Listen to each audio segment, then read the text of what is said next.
Eropa di tahun 2020 dan 2021 dilanda pandemi. Di awal tahun 2022, Eropa dilanda perang energi, terutama Uni Eropa, Sekutu Amerika. Apa yang terjadi saat ini di negara-negara Eropa tersebut? Biaya hidup naik 2 kali lipat dibanding 1 dan 2 tahun yang lalu. Dan negaranya merugi dengan penurunan pendapatan negara. Jerman menyatakan bahwa negaranya rugi 3% dari GDP nasional karena melakukan sanksi ekonomi kepada Rusia. Demikian juga Perancis dan Inggris. Kerugian 3% Jerman itu senilai 150 billion dolar, hampir sama dengan APBN Indonesia untuk menghidupi rakyat Indonesia yang sejumlah 280 juta manusia itu. Agaknya Eropa sedang tidak baik-baik saja ekonominya. Apa-apa mahal di Eropa. Bahkan turis yang biasanya datang ke negara Eropa, di mana kita tahu Perancis adalah negara terbanyak di dunia yang didatangi turis, hingga 80 juta orang setahunnya, mengalami penurunan drastis 2 tahun terakhir karena semuanya mahal. Demikian juga Inggris, Swiss, Austria, Jerman merasakan dampak negatif dari berkurangnya turis dan berkurangnya pendapatan negara. Yang jadi pertanyaan selanjutnya, masih kuatkah dunia untuk menanggung satu perang lagi selain perang di Ukraina? Kita tahu perang memang banyak terjadi sejak perang Vietnam terakhir, namun perangnya tidak multi-state atau tidak banyak negara. Seperti Suriah dengan Amerika dan ISIS, Libya dengan Amerika, Irak dengan Amerika. Namun perang di Ukraina, di belakang Ukraina ada negara NATO, ada Amerika, ada Biden yang membuktikan dirinya hadir di belakang Ukraina dengan datang ke Kiev baru-baru ini. Dan di belakang Rusia ada Iran dan Tiongkok. Petinggi CCP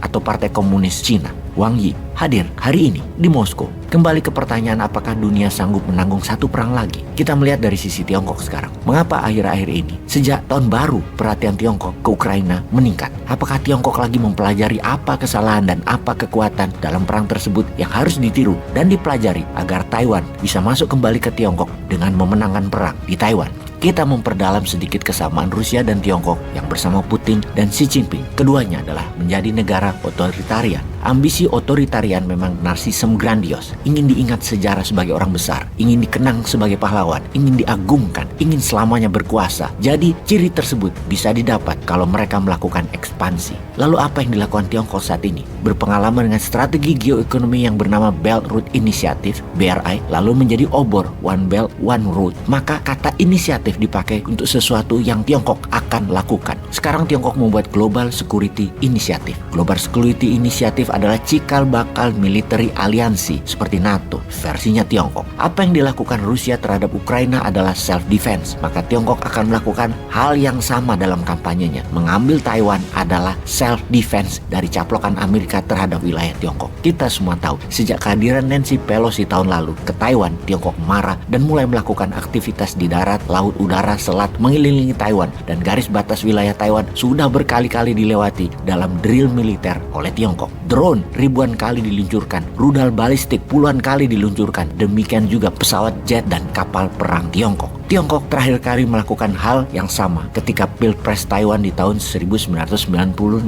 dan sekarang 26 tahun kemudian Tiongkok kembali serius melakukan drill militer lebih besar dari yang pernah ada. Selain latihan, ada 3 ancaman yang secara resmi Tiongkok lakukan terhadap Taiwan yang kalau satu saja dilanggar, Tiongkok menyerbu Taiwan. Pertama, negara mana saja yang berani membangun pangkalan militernya di wilayah Taiwan, Tiongkok pasti akan serbu Taiwan. Kedua, kalau Taiwan membangun listrik tenaga nuklir dan membangun reaktor juga pengayaan nuklir sehingga bisa memiliki peluru kendali berkepala nuklir, sebelum itu terjadi, Tiongkok serbu Taiwan. Dan yang ketiga, yang terakhir, kalau Taiwan menyatakan kemerdekaannya, juga langkah-langkah politik menunda unifikasi Taiwan Tiongkok, maka Tiongkok akan serbu Taiwan. Perkataan ini diulang berkali-kali oleh Kementerian Luar Negeri Tiongkok. Petinggi CCP, Wang Yi dan Xi Jinping mengatakan ini berkali-kali. Tiongkok sangat posesif dan agresif sehubungan dengan Taiwan ini dengan mengatakan Taiwan bukan negara. Taiwan adalah bagian dari Tiongkok. Taiwan adalah provinsinya Tiongkok. Kita menganalisa sekarang perbedaan Rusia dan Tiongkok. Dari sisi militer, tentara Rusia banyak masuk di kombatan dalam perang dalam 20 tahun terakhir di dalam aneksasi Crimea misalnya, Georgia, Suriah, dan terakhir Ukraina. Sementara Tiongkok terakhir kali masuk kombatan atau berperang tentaranya adalah di tahun 1979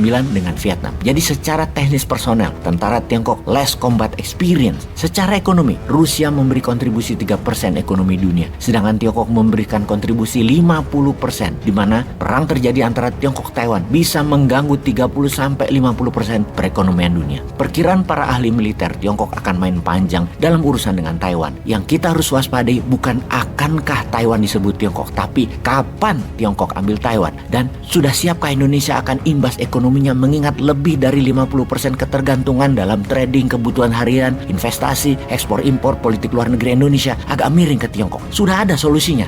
Peace.